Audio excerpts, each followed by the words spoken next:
Thank you for coming today. It's not often that I get to compliment the President. I can probably count the number of times maybe on one hand. But when I first heard that the President was going to come to Congress, boy, was I pleasantly surprised. I was proud that he was my President. I didn't vote for him, and I still am opposed to him quite a few times, but I was proud that he did this. And I was just about to stand on my feet and clap and give him a standing ovation, and then I heard, well, but if I lose the vote, I'll probably go ahead and do the bombing anyway.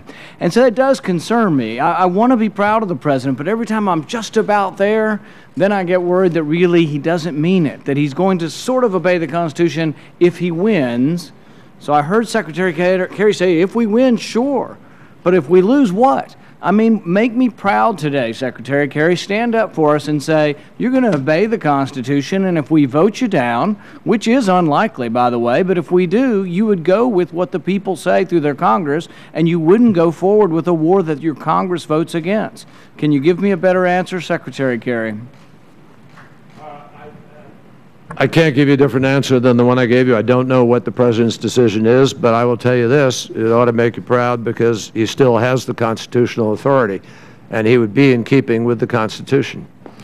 Well, I disagree with you there. I don't believe he has the constitutional authority. I think Congress has this. Madison was very explicit. When he wrote the Federalist Papers, he wrote that history supposes, or the Constitution supposes what history demonstrates, that the executive is the branch most likely to go to war, and therefore the Constitution vested that power in the Congress. It's explicit and runs throughout all of Madison's writings.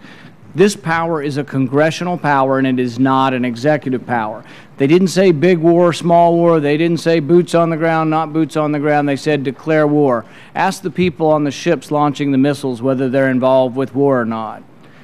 If we do not say that the Constitution applies, if we do not say explicitly that we will abide by this vote, you're making a joke of us. You're making us into theater. And so we play constitutional theater for the President.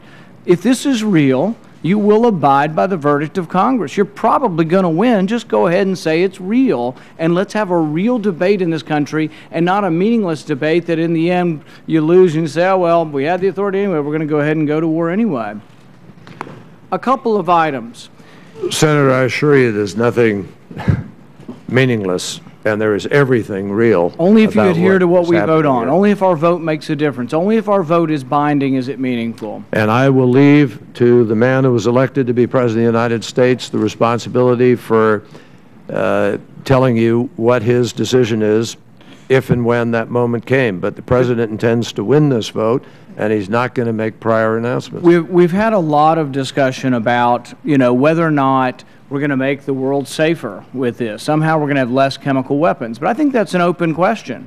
And I think it's conjecture at best. You can say, oh, well, we think Assad will be less likely to launch chemical weapons after this. We may be able to degrade his capacity somewhat. He's got 1,000 tons. We're going to wipe it out. Most reports I hear say we're not even probably going to directly bomb chemical weapons because of what might happen to the surrounding population.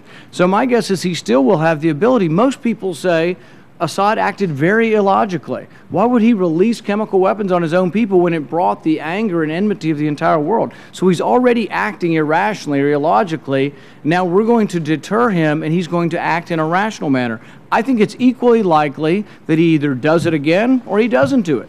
I don't think you can say for certain which is better. I don't know that we can say that by attacking them, he's not going to launch another chemical attack.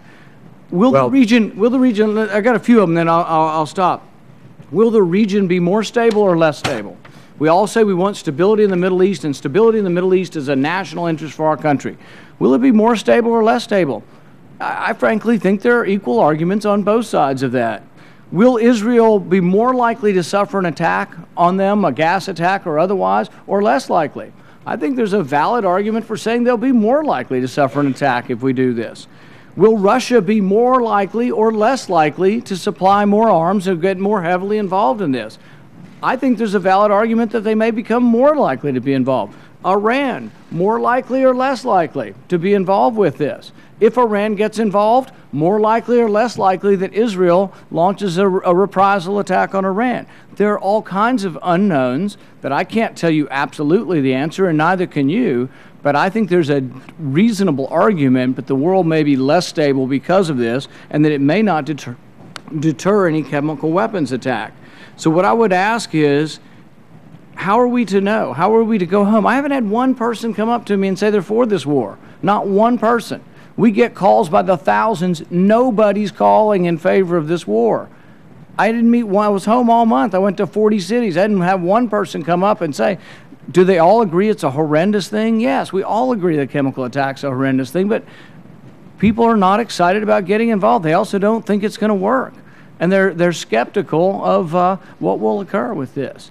But I'd appreciate your response and try to reassure the rest of us, one, that the vote is meaningful and valid, that you'd adhere to it, and also that you're convinced that all of these different items will be better, not worse, by this attack. Well, Senator, I'd be very happy to do that. Will Israel be more likely to suffer an attack, or will they be safer? Will they be less safe? I can make it crystal clear to you that Israel will be less safe unless the United States takes this action. Iran and Hezbollah are two of the three biggest allies of Assad. And Iran and Hezbollah are the two single biggest enemies of Israel.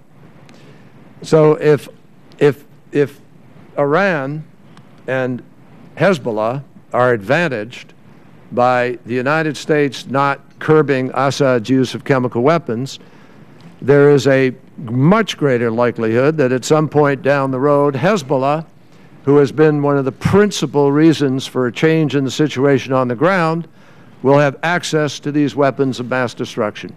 And Israel will for certain be less secure. But I would also argue that it would be more likely that Hezbollah will attack because of this attack in response. And Israel feels quite confident of its ability to deal with Hezbollah if they were to do so. You will notice that Israel has on several occasions in the last year seen fit to deal with threats to its security because of what's in Syria, and not once has Assad responded to that to date. I think there are a bunch of things we should talk about in a classified session, but let me just make it very clear to you that you know, you ask these questions, will this or that be more likely to happen or not likely to happen? If the United States of America doesn't do this, Senator, is it more or less likely that Assad does it again? You want to answer that question? I don't think it's known. I don't think it's known. Is it more or less likely that he does it again? You have the attack. I think it's unknown whether it's more or less likely whether you have the attack. Senator, it's not unknown. If the United States of America doesn't hold him accountable on this with our allies and friends, it's a guarantee Assad will do it again. A guarantee. And I urge you to go to the classified briefing and learn that. Secondly, let me just point out to you that with respect to this question of Americans wanting to go to war, you know, you got three people here who have been to war. You got John McCain, who's been to war. There's not one of us who doesn't understand what going to war means, and we don't want to go to war.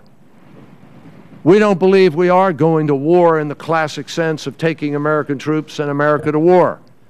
The President is asking for the authority to do a limited action that will degrade the capacity of a tyrant who has been using chemical weapons to kill his own people. But I think by doing so, you announce... It's limited. By doing so, you announce in advance that your goal is not winning. But that's not... And I think the last 50 years of secretaries of defense would say, Senator, if your goal is not to win, you shouldn't be involved. Do you want to go to war in Syria? Of course not. Everybody, 100% of Americans will say no. We say no. We don't want to go to war in Syria either. It's not what we're here to ask. The President is not asking you to go to war. He's not asking you to declare war. He's not asking you to send one American troop to war. He's simply saying we need to take an action that can degrade the capacity of a man who's been willing to kill his own people by breaking a nearly 100-year-old prohibition, and will we stand up and be counted to say we won't do that? That's not, I just don't consider that going to war in the classic sense of coming to Congress and asking for a declaration of war and training troops and sending people abroad and putting young Americans in harm's way. That's not what the President is asking for here. General, do you want to speak of that, all to that? No, not really, Secretary. Thank you for offering. I'd pull the rug out from under me.